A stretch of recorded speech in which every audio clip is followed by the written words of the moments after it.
Welcome to Southern Steep, the public health and social justice podcast brought to you by NASDAD, a nonprofit, nonpartisan association mission to end the intersecting epidemics of HIV, viral hepatitis, and related conditions.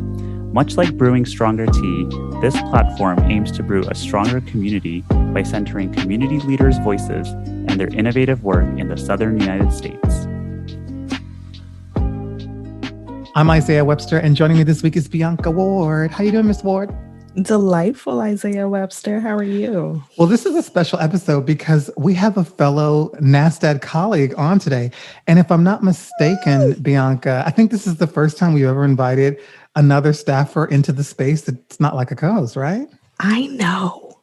I feel like that says a lot. So I am very excited because she's amazing. But then that makes me wonder, well, we have to have other colleagues on. So Christina Santana is a senior manager on the prevention team at NASDAD. And she supports the prevention team by providing capacity building assistance and technical assistance on community engagement strategies for phase 1, ending the HIV epidemic jurisdictions in the Southern United States. She also is the lead staff for NASDAD's activities related to housing for people living with HIV and Latinx HIV and hepatitis issues. Prior to NASDAD, Christina worked as a housing case manager for people living with HIV at a community-based organization in Cleveland, Ohio. We will talk to her about Cleveland.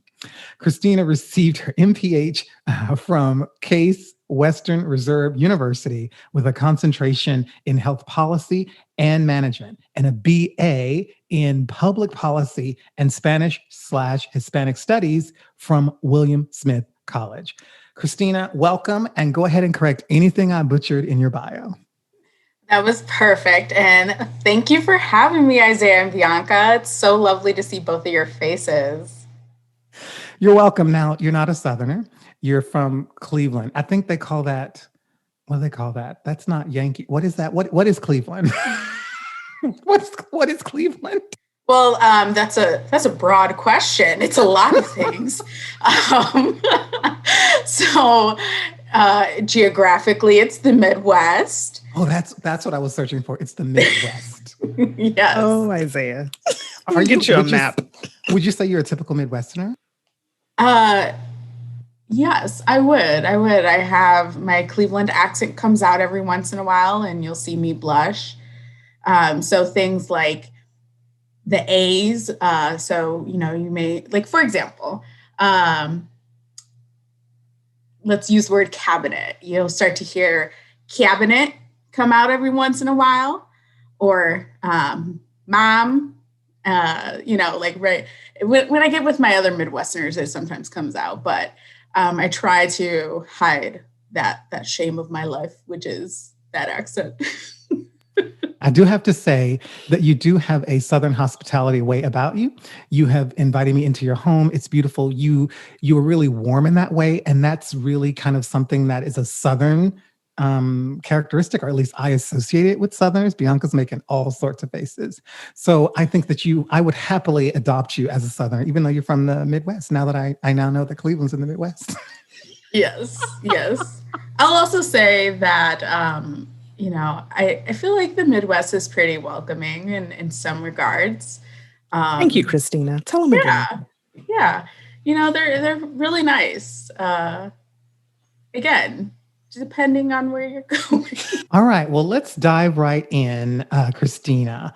So we have some prepared questions for you. I don't know if you listen to Southern Steep when you're not on, but we center this specifically to the South, and we focus on community heroes, people who are doing innovative work. And you and your team have been doing lots of innovative work as it relates to community engagement. And we're going to get into that. But we wanted to first talk about what you do at NASDAD. Aside from Bianca and I, what is your favorite thing about working at NASDAD? Okay. Well, definitely I would say my favorite thing of working at NASDAD is all of my colleagues, because they're just so much fun. They're so much fun. And it's, sometimes the work is hard and stressful, but we're able to have real conversations and laugh and, support each other on the tough days. And, really caring for each other. And I really appreciate that. I've never really had that kind of camaraderie among my colleagues in other positions. And I don't know if it's necessarily encouraged in a lot of other places, but it is highly encouraged here. So I'm very grateful for that. So let's get on to why we invited you on, which is to talk about community engagement. So Christina and I work on NASTAD's Capacity Building Assistance Project, also known as CBA. It's funded through the Capacity Building Branch. And last year, they let us know that we were going to be getting an 8-month supplemental project to focus exclusively on community engagement for Phase 1 EHE jurisdictions. And Christina and her team has been leading that work. So Christina, my first question for you about this is, how has it been working on such a compressed timeline, given that under normal circumstances, you and I may have spent 8 months just working on a work plan for like a year, and your whole project was 8 months? Yeah, it's so in some words, it's been exciting, hectic, stressful at points, but I think overall, just really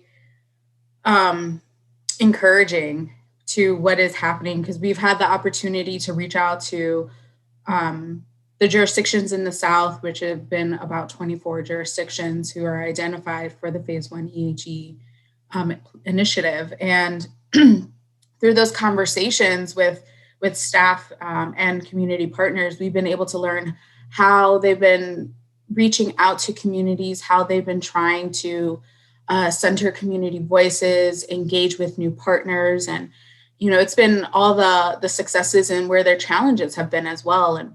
And talking with them about what they really hope the EHE plans are able to do for their communities to really uplift and showcase the strengths and the creativity of the community, as well as prove that they're able to work in collaboration together, which I think has been, depending on your jurisdiction and where you're at, it can be tension filled sometimes, that relationship between community and health departments. So working within 8 months is not ideal. I'll say that, and the fact that, as you said, Isaiah, sometimes we spend 8 months putting together these work plans.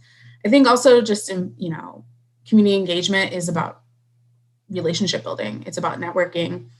And you can't start something, build on it, implement it, and see it come to some sort of conclusion in 8 months. You generally want to spend those 8 months doing the networking and doing the relationship building and trust building, because that's not going to happen overnight.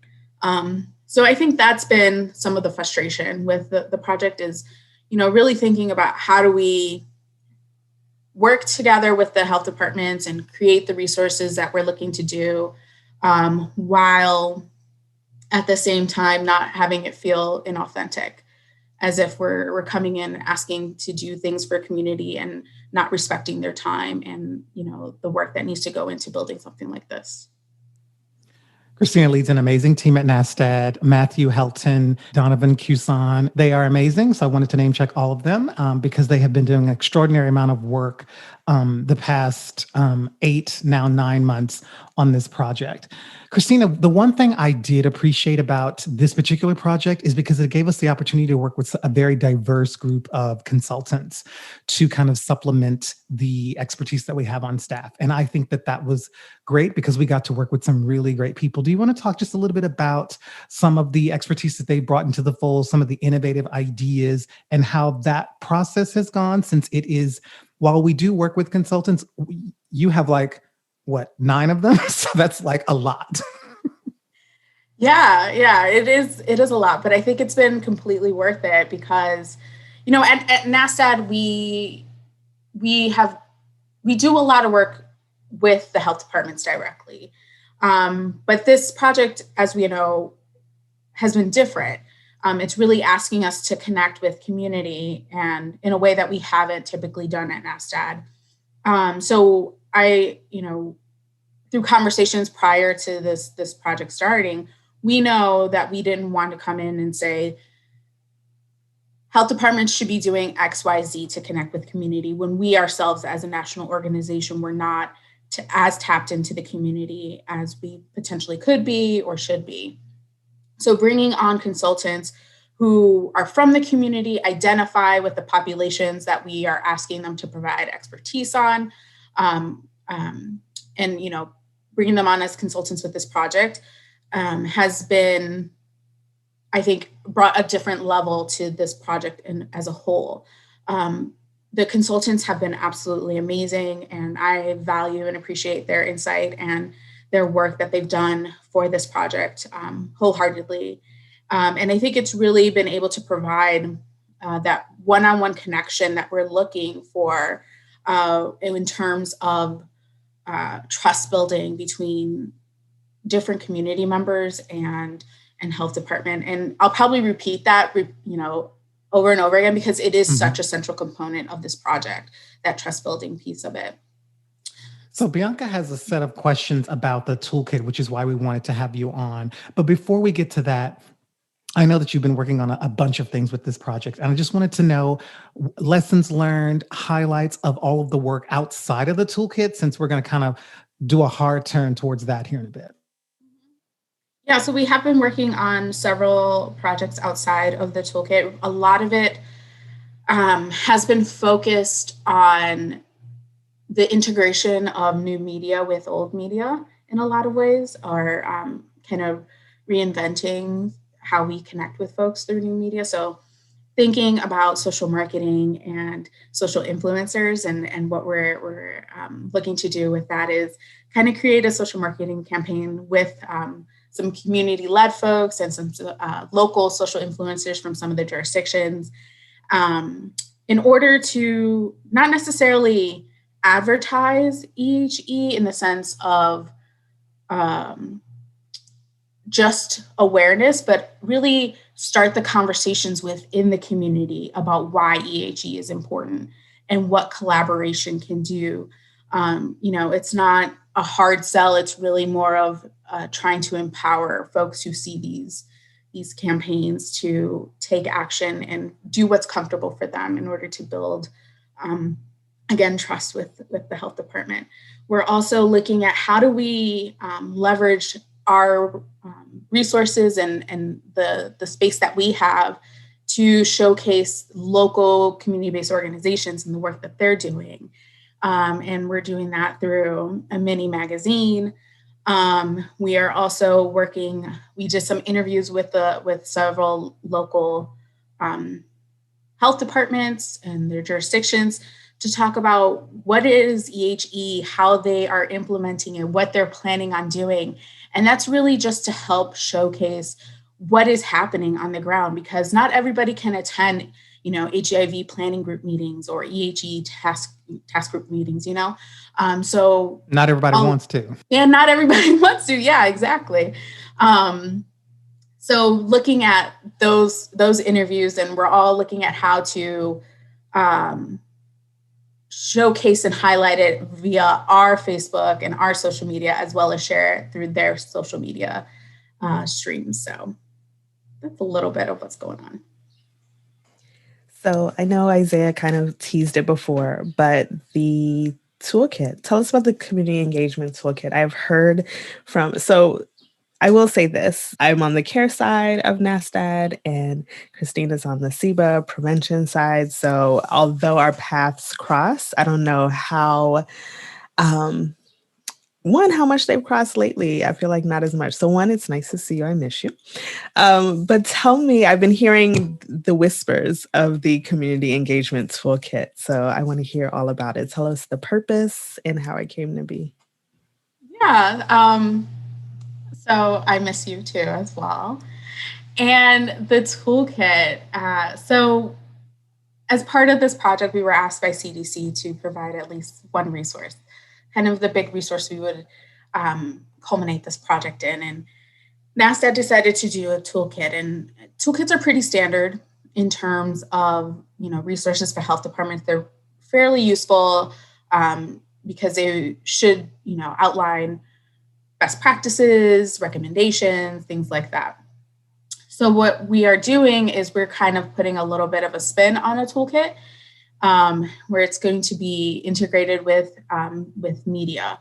So the bulk of the toolkit is focusing on how to authentically integrate community engagement into your HIV program, and not as it comes up grant to grant, initiative to initiative, so that, policies, procedures are in place that automatically create a space that is welcoming to all populations and all communities, and leaves room for transparency, dialogue, and celebrations of success, as well as acknowledgement of challenges. So that's what we're trying to capture with the toolkit. Within the toolkit itself is kind of a separate resource where we have worked with the consultants to create different videos, really looking at what community engagement and what culturally responsive strategies and outreach looks like for different communities. So I mentioned the consultants before, but some of the areas that we are focusing on for this are women of color, youth and young adults, immigrant, migrant health, people who use drugs, gay and bisexual men who have sex with men, particularly Black and Latinx men, and faith-based communities, looking at social determinants of health, PrEP and linkage to care strategies, particularly for communities of color, and data and evaluation. That's the other area we're looking at. So what we're doing is some of the consultants have interviewed people who identify as part of the community to really talk about the pain that may have been caused by past mistreatment from the relationship of health departments, and what you can do to move forward. We've also interviewed some experts to talk about what it looks like from their perspective in terms of building community engagement and outreach.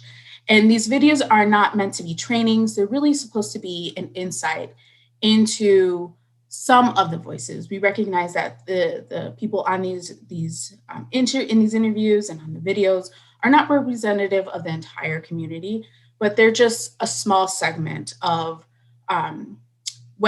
who the folks are and what their priorities are, and what it means to have trust in the systems in which they operate.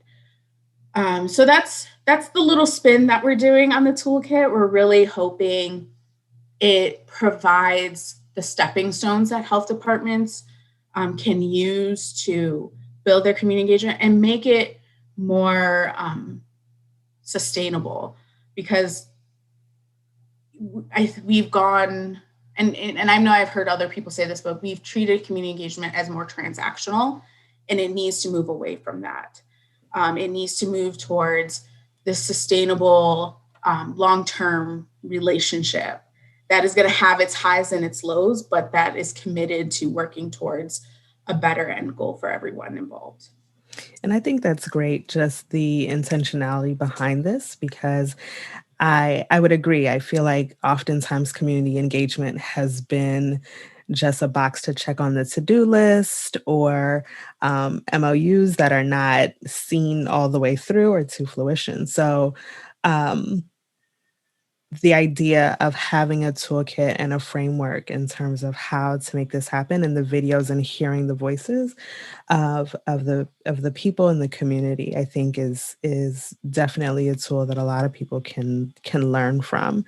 How do you plan to promote the toolkit? What does that look like? Yeah, and who is it for? So the primary audience is health department staff and community-based organization or CBO staff. But in terms of promotion,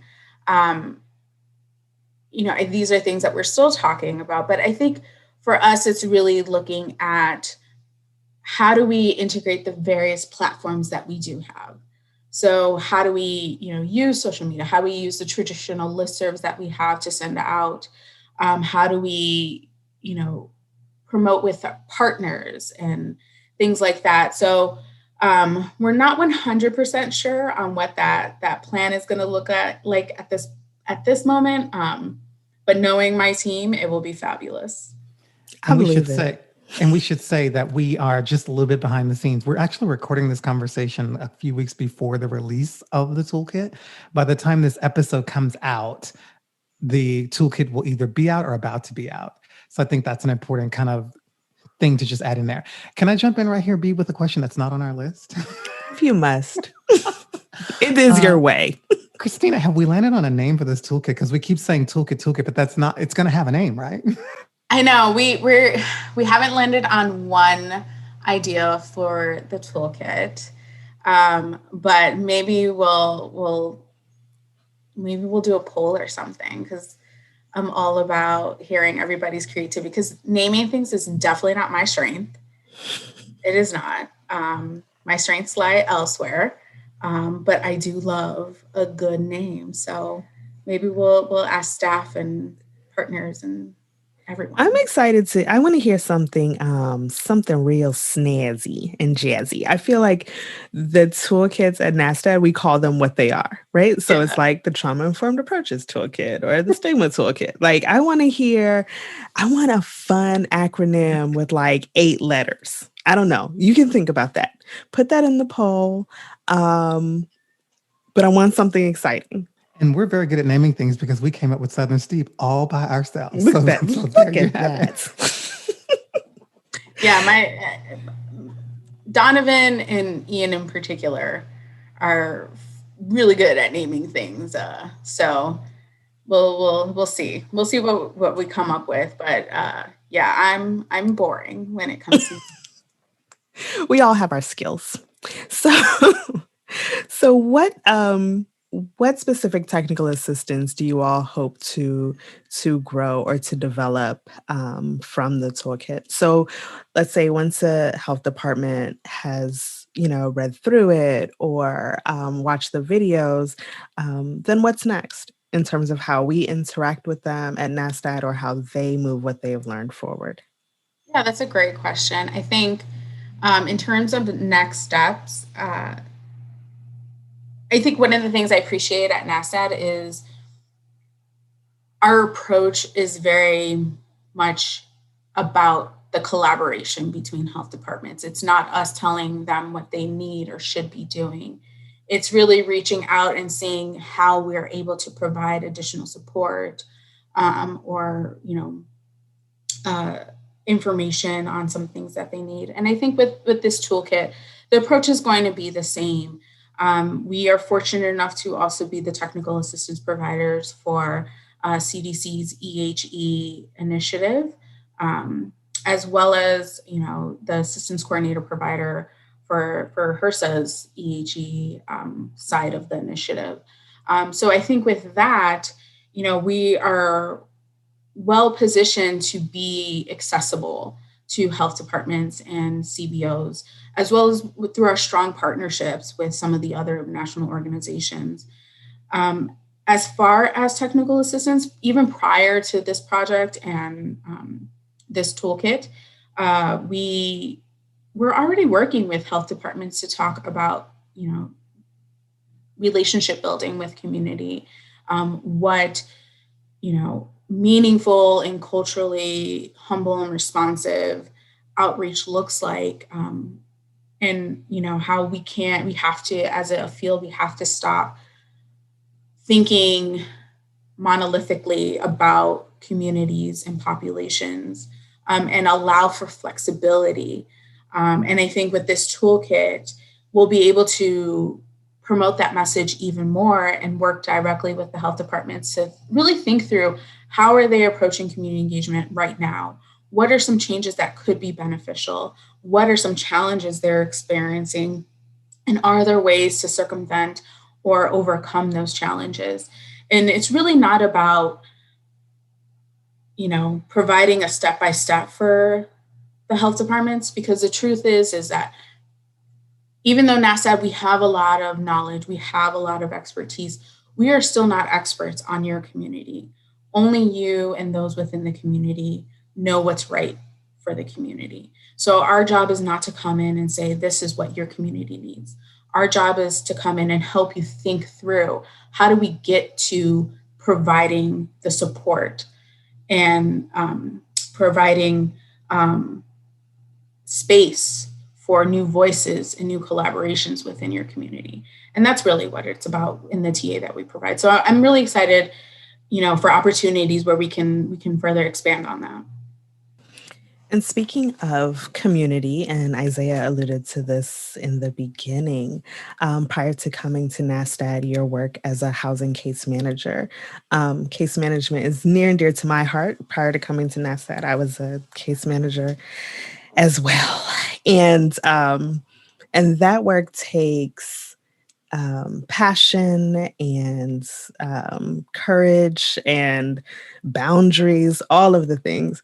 But I know that you've always been very passionate about housing and have incorporated that into your work at NASTAD. So we're going to shift. Tell us about your housing passion, dream goals. I don't know. I was looking for words. tell us about housing. Yeah. So when I came into the field of HIV, it wasn't actually through HIV. It was an interest in sexual health. And so my mom, who actually is a social worker and was a case manager at one point, she had a friend who worked for the Cleveland Department of Health. And so I was able to get an internship there.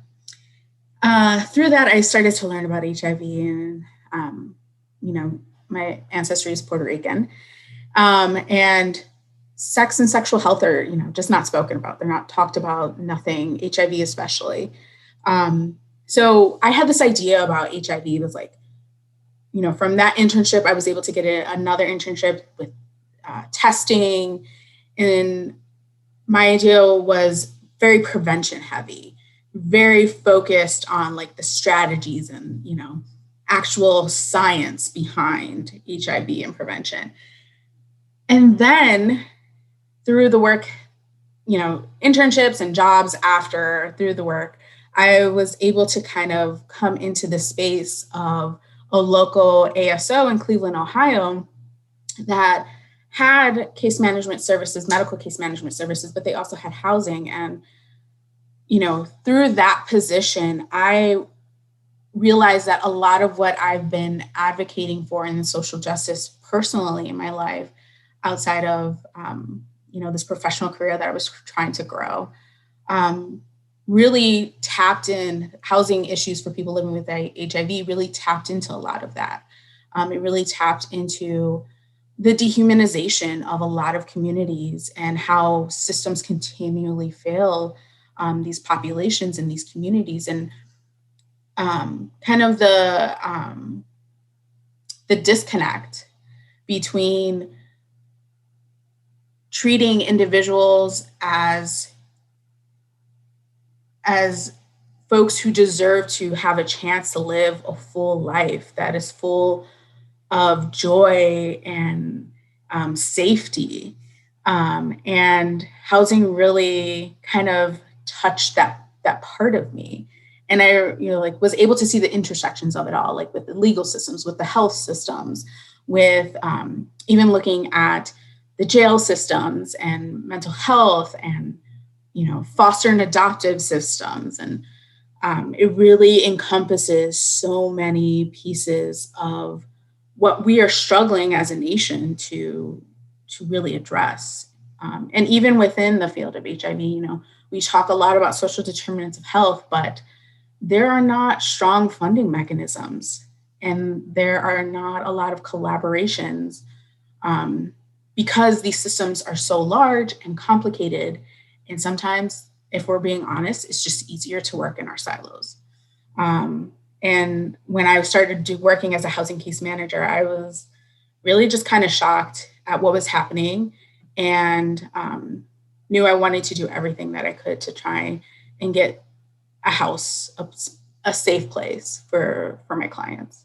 But they were also just the most fun people I loved working with them. Same, Christina, in terms of working with people, but also we just know the health outcomes and how outcomes are different when folks are stably housed. That makes a huge difference in a variety of areas, but also how hard it is to come by. I think especially, where we are in the DMV area, how expensive it is to live. So we know that it's a need and there's so many gaps. So how do we begin to address those and clean up the mess? Yeah, I mean, this past weekend, and I know you're going to laugh at me about this. This past weekend, Jerry, who's my husband, and I were just driving around. We went for a drive and we were listening to 70s on 7, Sirius XM. And we were listening to the countdown that they used to do, Casey Kasem used to do all the time. The year, I believe, was 1975 they were focusing on. And he mentioned, I believe it was Casey Kasem, mentioned that rent back during this time was $200. That to buy a house was $4,000. Houses for everyone. You get a house. You get a house. You get a house. And I was sitting there just thinking, like, how did we go from $200 rent to, I mean, in the DMV for a studio apartment that's probably like 400 square feet, you're going to pay $2,000. Close to $2,000. And just thinking, like, this is ridiculous. Like, even when we're looking at, fair market rent, which is federally appointed, I believe it's federally appointed,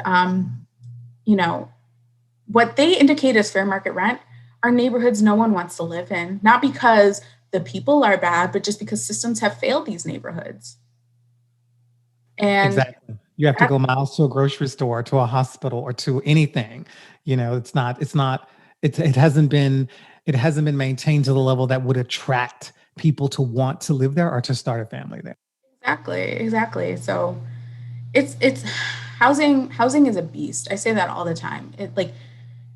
The housing system is a beast. And I know we have a lot of tools that can get us to where we can have housing for everyone. But it's really just about reassessing our priorities as a nation and as a system. What, in terms of the resources that NASTAD has related to housing, for folks that are listening, I know once upon a time you had a very cool housing microsite. What resource? I know, look at Isaiah's face, right? It was really cool. That's when we were working closer together. Anyway, neither here nor there. What resources are available related to housing through NASTAD? Yeah, so I wish I could say, like, list off a whole bunch of resources. But as of right now, I mean, we still have the microsite. It just hasn't been updated recently. So I guess we could look through and update that. In terms of TA, we don't do a lot of direct TA, but we really try to work together to call information from health departments and organizations to see what is happening on the ground with in terms of housing support. So that's one thing that we do. We are also, fingers crossed, we're hoping to provide more support through a housing learning collaborative, but that would be available for EHE Phase 1 jurisdictions. And I think just in general, anything that we learn from there, we always think about how do we expand it to the larger membership at NASTAD, as well as the CBOs and organizations that they work with.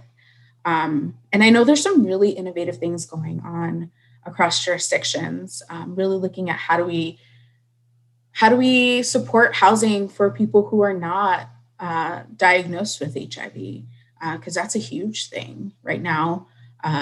Housing within the HIV field is only supported for people living with HIV, and not to say that they don't need housing or they shouldn't have housing, but housing should also be available to those who don't have a diagnosis. So that's one thing. And I think, what I hope we can do moving forward is really start to build our own relationships at NASDAQ with folks in HUD and other national housing organizations and things like that.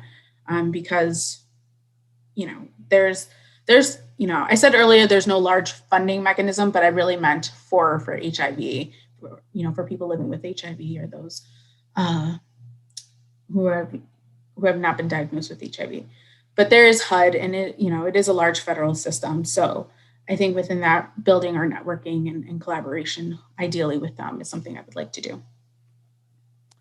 We've referenced phase 1 EHE jurisdictions quite a bit in this podcast. We will link to some resources in the description of this particular episode if our listeners want to learn more about that. It's a CDC nomenclature. I don't know that we need to get into that now, Christina, but we will provide the information via link.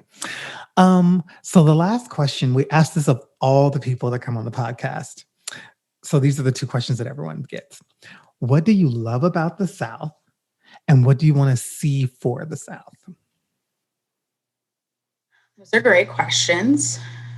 As a Midwesterner who's slowly being adopted by the South, I would say the folks are just so nice. They're so sweet. Although I will openly admit I don't always understand all of the Southisms.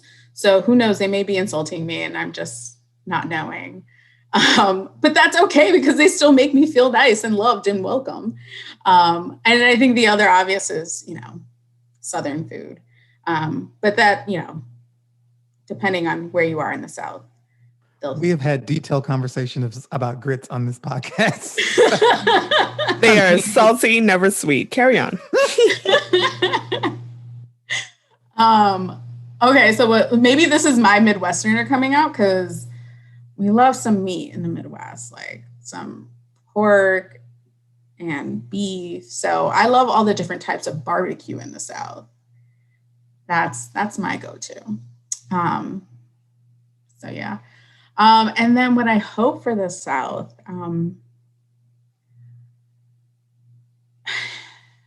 I think the South has been plagued in a lot of ways by a history that hasn't always seen every community and population for their strength. And I hope that moving forward, particularly communities of color and those marginalized communities are able to build an identity that feels authentic for them and not determined by outsiders. And that's what I really hope for. Those are great things to hope for. I agree with all of this. And as a Southerner, we love everyone. Even when you think you're not being loved, you are, because Southerners are great people. Aren't we, Bianca? Even though you're not a Southerner either. I was going to say, as a fellow Midwesterner, I tend to believe that we are in the middle of the country giving everybody else a hug. We are literally a hug. Carry on. All right. Well, that's it. Christine, is there anything you want to say that we didn't ask you? Because that's the list of questions we had for you. No, just thank you for having me. And I feel honored to be interviewed by Mr. Webster and Ms. Ward. We're honored that you were the first NASDAQ staff member that's not working on this for work to be on the podcast. That's a distinction that will probably make other people envious. I can think of some people, I'm not going to call their names, Mahalat, but they're probably going to be jealous that you made it here before they did, but that's okay. So I think in order to honor that, we should make a plaque and we'll just move it around to various offices within NASDAQ to make sure that everyone knows that I was the first. Maybe. I'm here for it. That is petty, but I'm here for it too. I love that level of petty. I am here for it. I mean, I know that the listeners don't know this, but I can be super, super petty. So it's Isaiah's favorite color. So it's fine. It's fine. Christina Santana, Senior Manager for Prevention. Thanks for joining us. Great to see you. And good luck with the toolkit and congrats on all the hard work. Thank you. Thanks, Christina. So Bianca, this is normally where we would do a Southern Charm, but I didn't do a Southern Charm this week because I didn't feel like we really needed one. We're talking about a toolkit that's for the South. It's for the phase 1 EAG jurisdictions and their CBOs and et cetera, et cetera. And so I didn't do a Southern Charm. Christina's going to have to be the Southern Charm. You just didn't want to do your homework, but that is perfectly fine. I'm Isaiah Webster. I'm Bianca Ward. Thanks for listening. Bye.